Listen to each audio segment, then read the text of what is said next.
তারিখ একটা নির্বাচন হতে যাচ্ছে, সেখানে আমরা দেখতে পাচ্ছি বিএনপি এবং জামাতের যে রাজনীতি, সেই রাজনীতিতে কিন্তু নোংরামি দেখতে পাচ্ছি। আসলে প্রতিপক্ষকে কীভাবে ঘায়েল করতে পারে সেটাই আমরা দেখতে পাচ্ছি। এবং তারেক রহমানকে পর্যন্ত মানে তাকে কিভাবে কথা বলা উচিত, তাকে কিভাবে অ্যাড্রেস করা উচিত সেটা পর্যন্ত জানে না। সাদিক কায়ুম ডাকসুর বিপি, আমার কাছে মনে হয় সাদিক কায়ুম ডাকসুর বিপি পদটার মানে যে একটা ওয়েট, সে ওয়েটটা কমে ফেলছে। জাতীয়তাবাদী শক্তির ভিতরে যে আমি বামপন্থীদের একটা উত্থান দেখতে পেলাম, আমি খুবই দুঃখ পেলাম।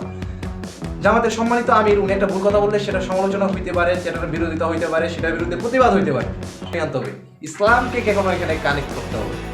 কেন জামাতের আমিরের কি সমালোচনা অনুবাদ করা যায় না? আমি বলি, উনি তারেক রহমানকে পলিসি ডিবেটের আহ্বান জানাচ্ছে, তারেক রহমানকে পলিসি ডিবেটের আহ্বান জানাচ্ছে। সমালোচনা এতটুকু যথেষ্ট, ওনার সাথে তারেক রহমানের পলিসি ডিবেট কেন করতে হবে?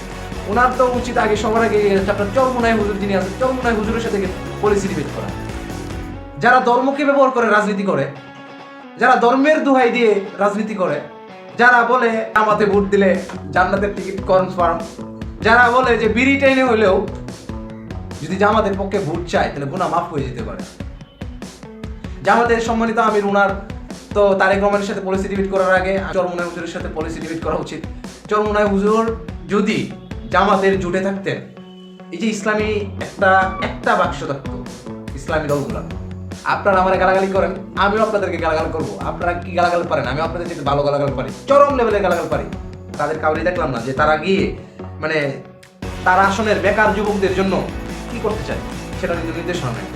সারা বাংলাদেশের বিভিন্ন জায়গায় যে খেটে খাওয়া মানুষ আছে, যারা রিক্সা চালক আছে, যারা মানে দিন আনে দিন খায়, তাদের জন্য কি এজেন্ডা, তাদের জন্য তারা কি করতে চায়? আমি এখনো কোনো ধরনের কোনো বক্তার কাছে কোনো শুনলাম না। সব বক্তার কাজ হচ্ছে জামাত জোটের যিনি গিয়ে কাজ হচ্ছে বিএনপির হচ্ছে গিয়ে সমালোচনা করা, বিএনপির কোন জায়গায় কি খুঁত আছে সেটা তুলে ধরে নিয়ে আসা। বিএনপির যারা আছে তাদের কাজ হচ্ছে জামাতকে দোষ ধরা, জামাতের দোষ ধরা, জামাত শুধু ধর্মের ব্যবহার করে। রাজনীতিতে প্রতিযোগিতা প্রতিদ্বন্দ্বিতা থাকবে, কিন্তু আমরা সহিংসতার জায়গায় দেখতে চাই না।